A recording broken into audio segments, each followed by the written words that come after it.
And good evening, everybody, and welcome to the Thomas Jefferson Institute's first in a series of webinars entitled Meet the Governor's Cabinet, an opportunity for you to meet and ask questions of those who lead Virginia, even if it's virtually. My name is Chris Bronlick, and I'm president of the Thomas Jefferson Institute. But before we kick off, one housekeeping matter. If you have questions during the presentation, please utilize the question and answer drop-down on your screen. It's at the bottom of your screen. And while I'll be monitoring the chat room, I'll be checking the Q&A section first. Second, I'd also like to thank the Wrench Pierce Family Foundation for their ongoing support of our meeting presentations in an effort to better inform Virginians on the policy issues of the day. Ronald Reagan's Director of Personnel, Scott Faulkner, is credited with coining the phrase personnel as policy. And by that, he meant the observation that policies are best created and carried out when the appointees are in sync with the person at the top, whether governor or president, and they don't need to ask to find out the right thing to do. Most of the cabinet members we hope to have join us in the future will work with policy, but we start tonight with the cabinet member who helps find the personnel. Who staffs a department is sometimes more important than the policies that come out of it, because they assure that the policies are carried out the way they were intended. And no one is better suited or qualified than Secretary K. Cole James. Secretary James, under the administration of, was in the federal government under the administrations of George H.W. Bush, Secretary of Health and Human Resources under Virginia Governor George Allen, and in 2001, she was appointed as Director of the U.S. Office of Personnel Management under President George W. Bush, leading a department of 3,600 employees and serving as the President's principal advisor in matters of personnel administration for the 1.8 million members of the Federal Civil Service. Secretary James has also worked at senior levels in education, business, and the nonprofit world as a member of several corporate boards, Chief Operating Officer of a national organization for mentoring programs, Dean of the Robertson School of Government at Regent University, and President of the renowned Heritage Foundation. She's the founder and chairwoman of the Gloucester Institute, which offers leadership training to African American students. And we are incredibly pleased and grateful to have her with us. Madam Secretary, welcome, and thank you for being with us. And the floor is yours. Thank you. Thank you so much. And Chris, I want to say publicly what I said to you before we got started, what an honor it is to be here tonight. I'm very familiar with the work that you do and greatly admire this organization. So I want to start by saying joining Governor Youngkin was one of the easiest decisions I ever made. I had the privilege of retiring from the Heritage Foundation and failed miserably at one job that I had, which was retirement, because I had been working with the governor on his transition.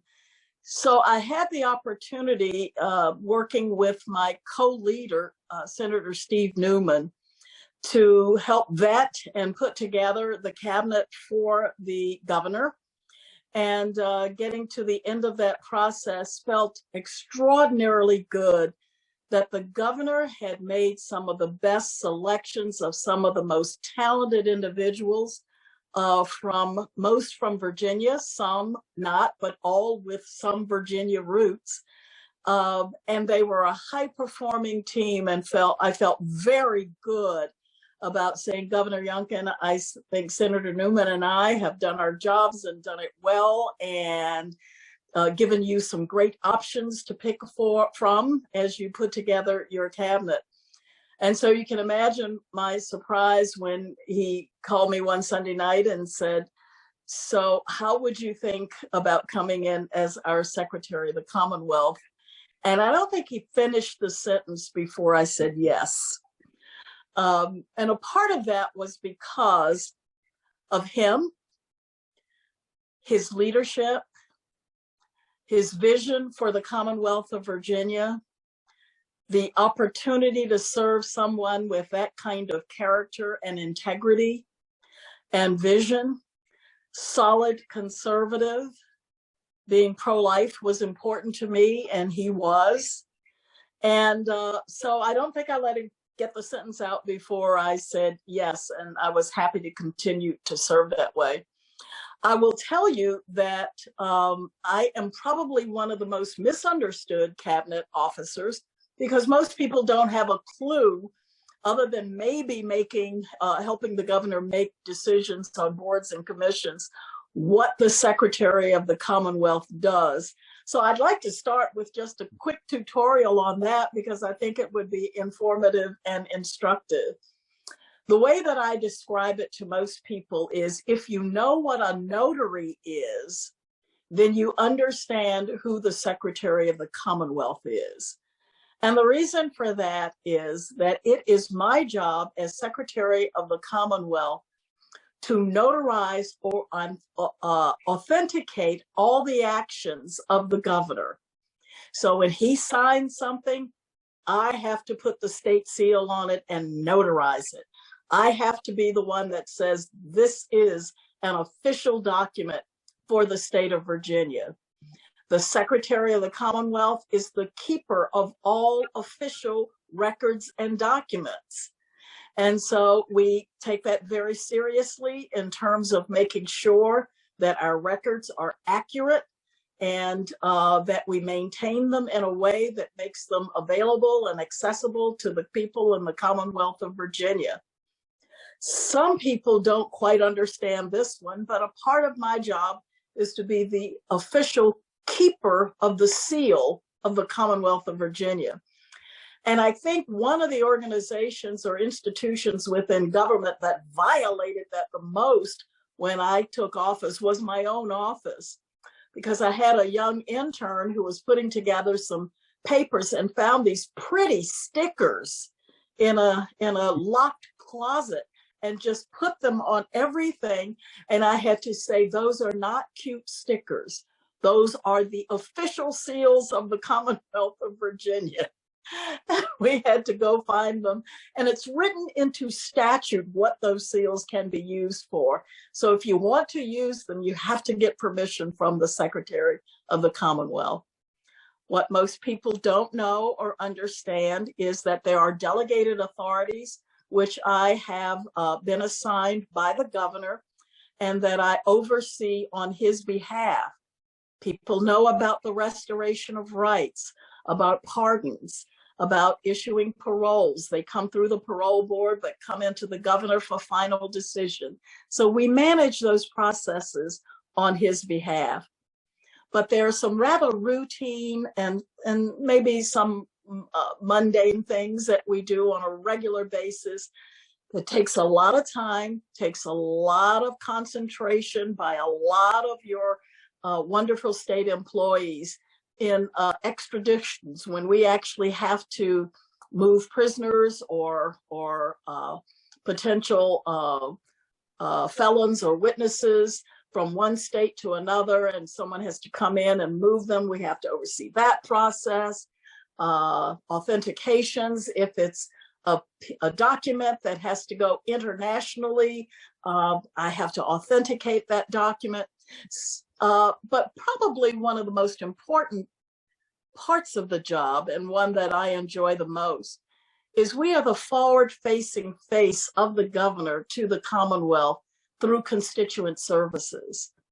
And so someone has to manage all of those emails, all of those letters, and all of those phone calls that come into the governor, making sure that they get routed to the right people for an answer, and raising to his attention those that we think are significant and important enough that needs to be answered by him directly and not necessarily by a cabinet secretary. So it is a full-time, all-encompassing opportunity to serve not only the governor, but the people of Virginia. And as you said, personnel is a huge part of that. Once transition is over, political appointments have to be made through some process, and that's out of the office of the Secretary of the Commonwealth. I would encourage people to go to the Office of the Secretary of the Commonwealth's website. There is a portal there. We are always always looking for people to serve on boards and commissions. And I would caution people who may be discouraged because they were not selected in year one to remember that there are 4 years of appointments. We have already begun the process for putting together recommendations for the governor that will be made next year. So it's important that if you are interested in serving, to please go in so that we will know that you are interested and can bring you to the attention of the governor for any of those particular boards or commissions or political appointments. Well, thank you. But you raise an important question. I think a lot of folks get frustrated when change doesn't happen immediately, and many of these boards and commissions are regulatory bodies. The regulations have to pass through them. And I remember that it was when I was appointed to the State Board of Education, we were a year and a half into the administration of Governor McDonald. It was not a majority until that point. That's right. Majority for Governor Youngkin only because Governor Northam didn't get the paperwork in on time. But other boards are in that same situation. So, I mean, typically, what happens with a board? There is a process to.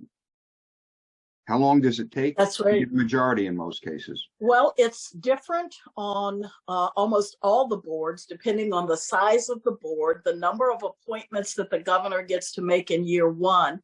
But you're absolutely right. We don't get control of the boards until about year two, and some even later than that.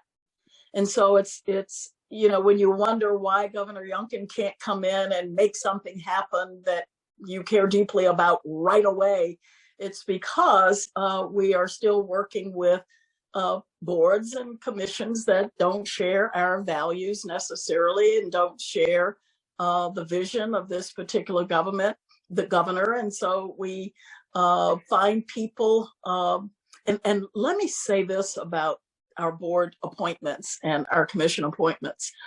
Every single person who is serving on a board right now has been vetted to make sure that they share the governor's vision and values, and they are governor's selections. And in all of my experience in government, I've never seen a governor do as much homework as this one did in terms of reading resumes, in terms of asking difficult questions, in terms of saying, go back and ask them if they are going to serve on a board of visitor for any of our institutions. Are they willing to go there and hold these institutions accountable financially to keep tuition rates low? Are they willing to go there and protect free speech and freedom of religion? Are they willing to go there and actually operate, take firm positions, but do it in a civil way? And so all of those kinds of things and that vetting process is taking place. And I would remind people that with over 600 appointments being made right now that have been accomplished, if you have 5 or 6 that are controversial or problematic or difficult, that's a 1% error rate. So I think he's doing quite well. How many, I told you this story before we started, that I remember someone coming to me years ago and saying, well, how do I get an appointment? And his perception was A, that these were paid, and B, that there were thousands of them that were jobs sort of like the federal government. The old team leaves and the new team comes in and everybody gets It's not like that in Virginia. It really is not. And you're very wise to point that out. And sometimes I don't think people quite understand the challenge that any new administration coming in. First of all, on the boards and commissions, we are grateful that in most cases, the General Assembly has allotted for a per diem for travel. And it's of the hotel rates. We're asking people to stay in hotels that if they were on their own dime, I'm sure they would choose better. And for a lot of people, that's an eye opener that, what do you mean we are staying at the Dewdrop Inn? But, you know, I think what that says is, and they're about 800 per year over 4 years. So that's about 800 a year, and you can do the math. But people do it out of a love for the Commonwealth, a desire for public service, because they care deeply about a particular issue and want to see change take place. And so we're extremely grateful for that.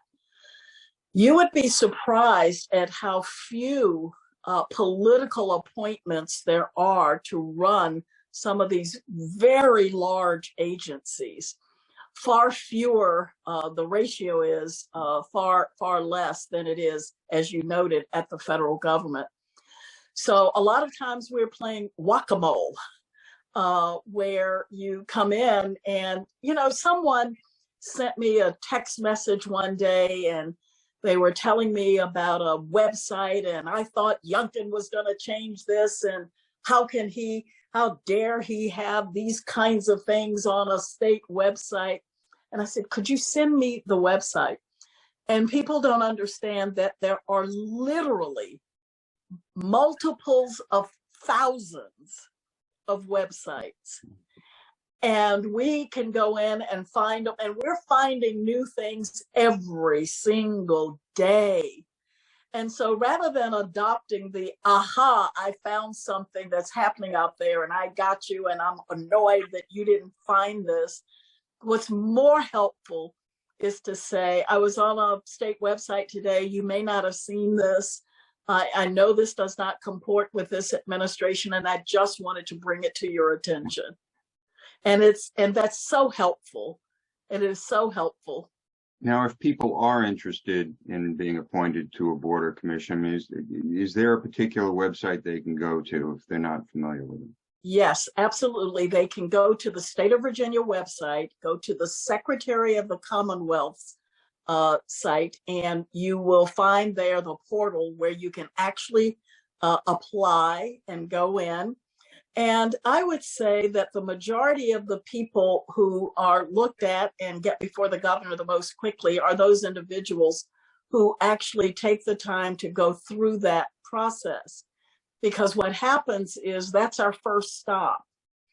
And if you send a letter to me, or you send a letter to a friend in the administration and say, I'm interested, then that person has to get that letter to me. And we're eventually going to call you and say, can you go to the portal and put the information? And it slows it down. And a lot of people who did not apply through the portal, but simply wrote a favorite senator or a favorite legislator and said, could you put in a good word? They do that, but it really does slow down the process for that individual. So what we suggest is you go to the portal and apply, and there is an opportunity on the portal for you to add those letters of recommendation.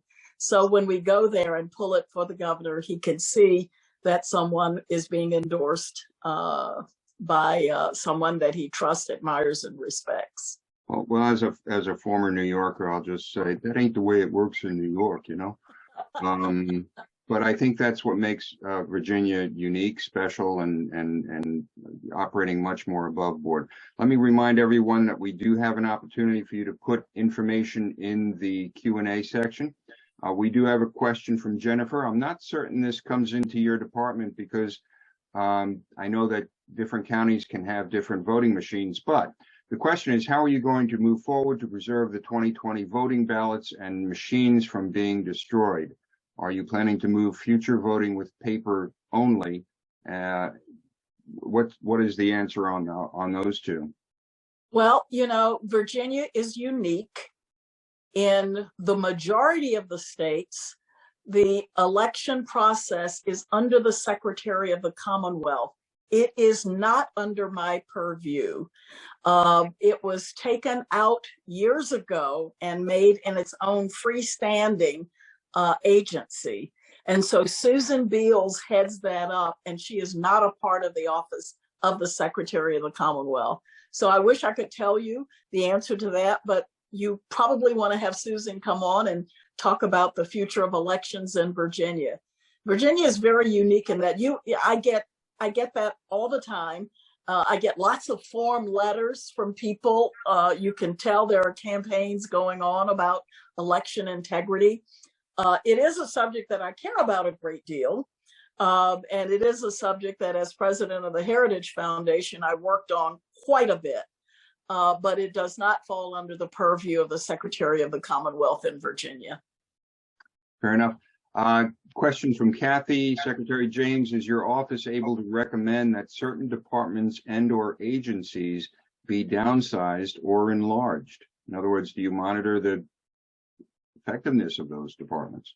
Well, we actually do make those kinds of recommendations. And as we're preparing for the next General Assembly session, we are making recommendations to the governor that will come through the budget process as well as through the legislative process. You do know that one of the most difficult things to do if you want eternal life, become a state agency, because it is so difficult to have some to do that. Once they are there and entrenched, it's very, very difficult. We are always looking for ways to improve efficiency, to streamline government. And I am so proud that this governor is not afraid to make those kinds of recommendations. But so often that's not a decision that we get to make. It is legislatively mandated. Remind everyone that there's space in the Q&A section. It's at the bottom of your screen, and you can ask a question there. Let me ask you if you can compare for a minute the differences between being OPM director and are there overlaps in those responsibilities and similarities between that and being Secretary of the Commonwealth? There are certain, as you so well pointed out, the famous Ronald Reagan quote, which I think you duly noted came from one of his staff, that personnel is policy. And there are two tracks for personnel. There is the civil service, which are the employees who are there, who will be there no matter who comes in. At the federal level, I was responsible for that cohort of employees, the career employees. Here in the state of Virginia, that's handled by another secretary, the Secretary of Admin. The politicals fall under the Secretary of the Commonwealth, those individuals who are coming in as Governor Youngkin appointees, those individuals that we are asked to interview and to vet on his behalf. So there's overlap, but there is that distinction between working with the career and working with the political appointees. I did mention something, and I probably shouldn't, because if you think it's difficult when individuals don't necessarily get the board appointment that they want, or they don't get it the first year, what's even more controversial than that, and what people are beginning to bang on the door of the Secretary of the Commonwealth about, is license plates. So we oversee that process for the governor as well, the Y plates that will be coming out fairly soon. The low numbered plates or the special plates for different causes? The low number plates that the governor assigns, and he can have from 1 to 999. What we will do is, after the governor looks at the individuals that he wants to make sure he gets assigned, we will open it up and people can go to the portal and actually apply to get a Y plate. So, at least for every board appointment, there's 5 or 10 people who are disappointed that they didn't get it. On the Y plates, at least there will be the opportunity to go in and apply and get one. But we oversee that process for the governor as well. I know we have a hard stop at about 7:30. Let me get through these last 3 questions. Sure. And some of them are related. Anne asks, who is most responsible for contact between state and Mattaponi tribe? They are having issues with women's rights. Can you help? That was answered by someone named Chief Redhawk, who says the person responsible is Chief Redhawk. When will the governor, and he asks, when will the governor appoint new members to the Indian Advisory Board? So I'll let you sort that one. Yes, that does fall under the purview of the Secretary of the Commonwealth, and I'm delighted to know that Chief Redhawk is here and on this call. But we will be taking a look at that and making a decision. There is a process for deciding, and it falls under the office of the Secretary, but a process has been put in place, and I want to see the process work. I want to do everything I can to make sure that it is not a government intervention in the affairs of the tribes, and hopefully they can resolve that. And I want to be supportive in every way I can to that end. But yes, that's one of the most important parts of the job as well. The Secretary of the Commonwealth is the governor's liaisons to the tribes in Virginia. I want to hold off with the last question, but that Mark asks, do you think new boards will be created in this administration, new boards and commissions? I don't see that happening. I think, as I said to someone recently who said, we need another advisory board to the governor on XYZ. And I said, why do you need an advisory board to tell the governor to do what he has already said he wants to accomplish and get done? So a governor comes in with a vision for getting things done. And typically we don't like to grow government, we like to shrink it. And so I can't see that you will see anything coming from this administration. I can't tell you what's going to come out of the legislature because they're always adding, growing, expanding. Well, and it's been a long time since there's a governor that's had plans as ambitious as this one, so he's going to need all the help he can get. And on that note, Randy asks, what were your most significant observations in the transition from the Democrat to the Youngkin administration? Wow, there were many. And I think the observation that struck me the most, and I mentioned this to you coming in, as we were sending in landing teams, groups of individuals to go in and gather information about an agency, learn about, setting a marker about where they are on certain policies and all of that.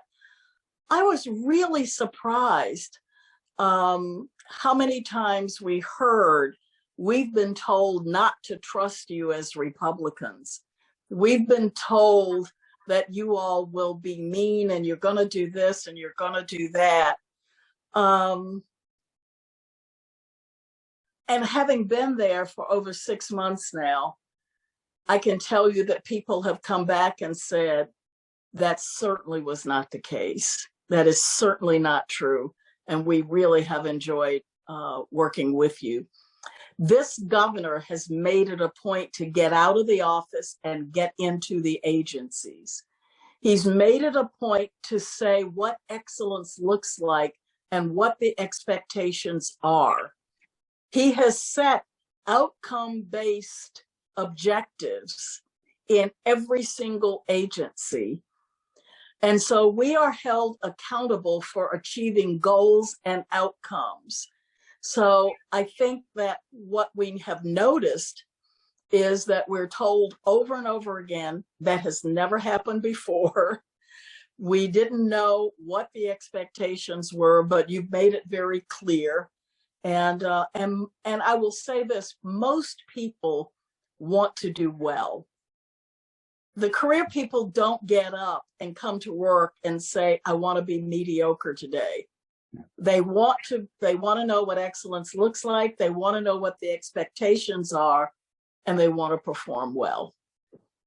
And I think that's a great note to end on. Thank you very much for being with us this evening. I appreciate you taking the time out of your schedule. We hope, ladies and gentlemen, to do this again with other secretaries. That's what we anticipate doing. And I think it's a good opportunity for this administration to speak to people around the state easily from an office environment or a home environment and not have to travel. And at the same time for you to ask us a couple of questions directly. So thank you, Madam Secretary. Thank you. Thank you. Have a great evening, everybody.